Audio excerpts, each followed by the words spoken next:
مزید ویڈیوز کے لیے ہمارے چینل ہاؤس آف اسلام کو سبسکرائب کرنا نہ بھولیے۔ شکریہ۔ مقام ابراہیم کی جعلی یا شیشہ چومنا بالکل بدعت ہے، پر ہمارے لوگ بھی کیا کریں، ان بیچاروں کو چومنے کی عادت پڑ گئی، ساری زندگی قبریں چومتے رہے۔ اب اتفاق کے خدا کے گھر میں آ گئے، وہ کہتے ہیں یہاں بھی کم سے کم کام جاری رکھیں۔ ایک دفعہ مجھے ایک مولوی صاحب نے چٹ لکھا تھا، پتہ نہیں زندہ ہے مر گیا، پرانی بات ہے، انہوں نے کہا وکیل صاحب آپ ہمارے بزرگوں کی مزارات کو چومنے پر بڑا سخت ناراض ہوتے ہیں اور بدعت کا حکم دیتے ہیں، خود تو آپ بیوی کو چومتے ہیں کہ نہیں چومتے ہیں؟ تو میں نے اس کو بتایا، میں نے کہا اچھا اگر پیر کو تم بیوی سمجھ کے چومتے ہو تو چومتے رہو، پھر میں تمہیں منع نہیں کرتا، لیکن بیوی سے جو میں اور فائدہ اٹھاتا ہوں وہ بھی تم پیر سے اٹھاتے ہو۔ اللہ کے شکر سے پھر مولوی صاحب کی خلق خشک ہو گئی، پھر نہیں آیا واپس۔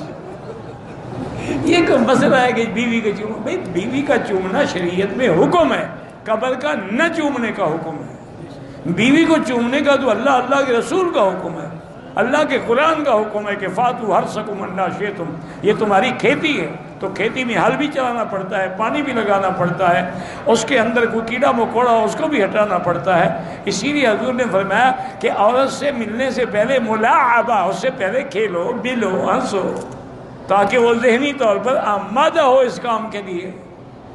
یہ تو حدیث و قرآن ہے، وہ تو حق ہے۔ قبروں کا حق کہاں ہے؟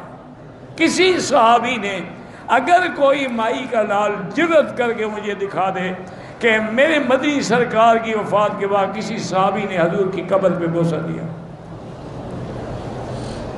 بی بی عائشہ کا حجرہ تھا، بی بی عائشہ ہمیشہ وہاں رہتی تھی، کیا کبھی بی بی عائشہ نے حضور کی قبر پہ بوسہ دیا؟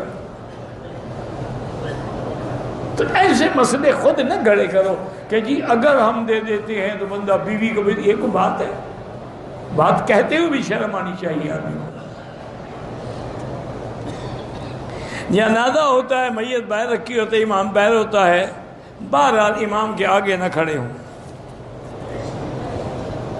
15 دن کا عمر ہے تو نماز قصر پڑھیں گے، امام کے پیچھے ہوں گے تو پوری پڑھیں گے، اپنی پڑھو تو قصر پڑھیں گے۔ مزید ویڈیوز کے لیے ہمارے چینل ہاؤس آف اسلام کو سبسکرائب کرنا نہ بھولیے۔ شکریہ۔